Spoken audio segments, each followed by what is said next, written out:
가계대출 증가세가 다소 꺾이면서 7개월 만에 완만한 감소세로 돌아섰습니다.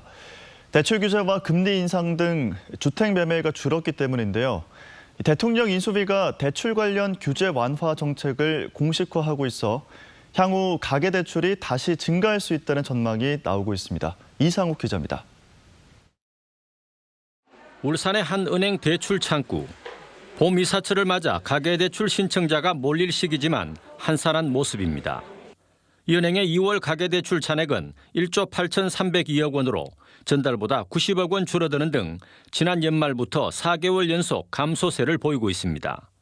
대출 규제 속에 울산의 신규 아파트 공급이 줄고 주택 매매량도 급격히 줄었기 때문입니다. 강력한 대출금 규제와 금리 인상 등으로 가계대출 일시적으로 줄고 있지만 새 정부의 규제 완화 정책에 따라 향후 변동성이 클 것으로 예상됩니다. 울산에서 가계대출이 가장 많은 농협은행도 올 들어 전세자금 대출과 아파트 집단 대출이 줄면서 가계대출이 5개월 연속 감소하는 추세입니다.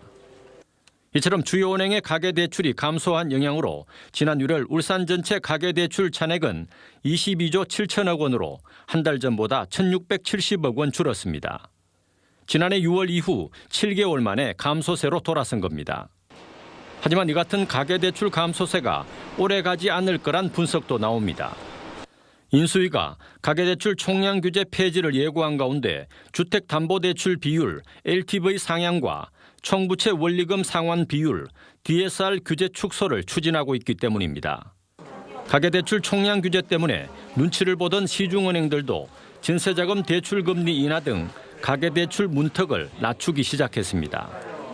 새 정부의 대출 규제 완화 기조가 한동안 눌려있던 가계부채 증가세에 다시 불을 붙일 수도 있다는 지적 속에 대출 규제 완화가 어느 선까지 진행될지 관심이 모아지고 있습니다. MBC 뉴스 이상욱입니다.